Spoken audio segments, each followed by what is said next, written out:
వి-గోల్డ్ trusted gold buyers తాకట్టులో ఉన్న మీ బంగారాన్ని విడిపించి ఈ రోజు ఉన్న మార్కెట్ ధరకే కొనబడును. ఇప్పుడే కాల్ చేయండి. ఫ్యాన్ పార్టీలో కొత్తగా గెలిచిన ఎమ్మెల్యేలు తెగ మదన పడుతున్నారట. అటు అసెంబ్లీకి వెళ్లలేక ఇటు పార్టీలో సరైన ప్రాధాన్యత దొరకడం లేదని ఆవేదన చెందుతున్నారట. గత ఎన్నికల్లో వైసీపీ నుంచి గెలిచింది 11 మంది ఎమ్మెల్యేలే. దాంతో 10% సీట్లు కూడా దక్కించుకోలేని వైసీపీకి ప్రధాన ప్రతిపక్ష హోదా, ఆ పార్టీ అధ్యక్షుడు జగన్ కి ప్రధాన ప్రతిపక్ష నేత హోదా దక్కకుండా పోయాయి. ఆ కోపంతో అసెంబ్లీకి గైర్హాజరవుతున్న జగన్ ఎమ్మెల్యేలను కూడా శాసనసభలోకి రానియటం లేదు. ఆ క్రమంలో వైసీపీ నుంచి గెలిచిన కొందరు ఎమ్మెల్యేలు గెలిచి ఉపయోగమేంటని కలవరం చెందుతున్నారట.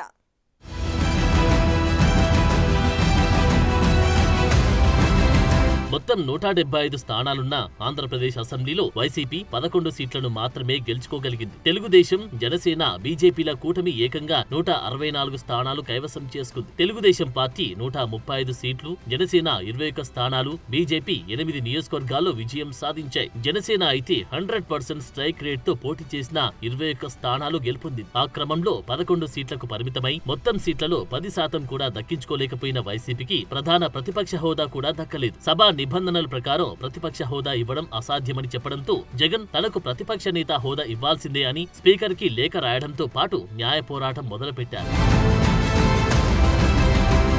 కోర్టుల్లో ఏది తేలకపోవడం, స్పీకర్ ఎలాంటి నిర్ణయం తీసుకోకపోతూ ఉండడంతో వైసీపీ అధ్యక్షుడు జగన్ తనతో పాటు వైసీపీ ఎమ్మెల్యేలు ఎవరు అసెంబ్లీకి హాజరు కారని ప్రకటించారు. ఆ క్రమంలో వైసీపీ ఎమ్మెల్యేలది ఒక చిత్రమైన పరిస్థితిగా మారిందట. 2024 ఎన్నికల్లో కూటమి ప్రభంజనంలోను గెలిచిన ఎమ్మెల్యేలు అసెంబ్లీలో ఇప్పటి వరకు మాట్లాడలేదు. వైసీపీకి చెందిన హేమీలు అంతా ఓటమి పాలయ్యారు. గెలిచిన వాళ్లలో జగన్, పెద్దిరెడ్డి రామచంద్రారెడ్డి, ఆయన తమ్ముడు ద్వారకానాథ్ రెడ్డి, మరో 2-3 పక్కన పెడితే చాలా మంది ఎమ్మెల్యేలు కొత్తవారే.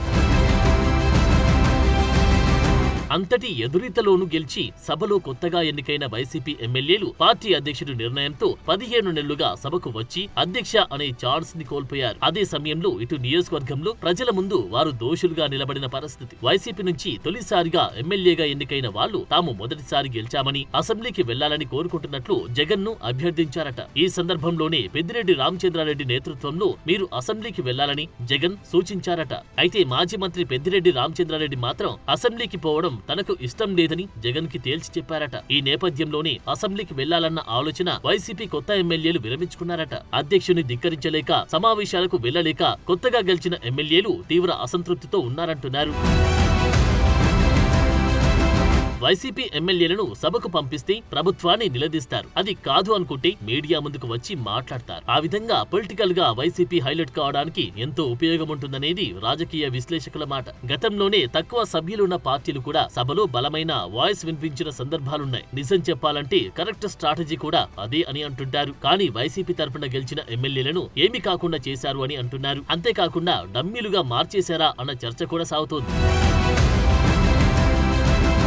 వైసీపీకి గెలిచిన ఎమ్మెల్యేలే బలం. వారే పార్టీకి ఉన్న పెద్ద ఆస్తిగా చూడాల్సి ఉంది. వారిని ముందు పెట్టి వైసీపీ రాజకీయం చేయాలి. జగన్ అసెంబ్లీకి రాదలుచుకోకపోతే ఆయన తన వరకు ఆగిపోయిన తన ఎమ్మెల్యేలను సభకు పంపించి ప్రజా సమస్యల మీద చర్చ జరిగేలా చూడొచ్చనేది రాజకీయ విశ్లేషకుల మాట. అలా చేస్తే సభలో ప్రజా సమస్యలపై వైసీపీ వాణిని వినిపించే అవకాశం ఉంటుంది. అయితే ఎమ్మెల్యేల సేవలను కూడా జగన్ పూర్తి స్థాయిలో వాడుకోవడం లేదని చర్చ నడుస్తోంది. కూటమి ప్రభుత్వ విధానాలను ప్రశ్నించాలంటే ఓడిపోయిన మాజీ మంత్రులు, మాజీ ఎమ్మెల్యేలకి ఆ బాధ్యత అప్పగిస్తున్నారు. వారే మీడియా ముందుకు వస్తున్నారు. గెలిచిన ఎమ్మెల్యేలు సైలెంట్ గా ఉంటే ఓడిన ఎమ్మెల్యేలు మాత్రం మీడియా ఫోకస్ తీసుకుంటూ ఉండడం వైసీపీ ఎమ్మెల్యేలు చర్చగా మారుతుంది. పోనీ పార్టీ ఎమ్మెల్యేలకు పార్టీ పదవుల్లో అయినా సముచిత స్థానం దక్కుతుందా అంటే అది లేదంటున్నారు.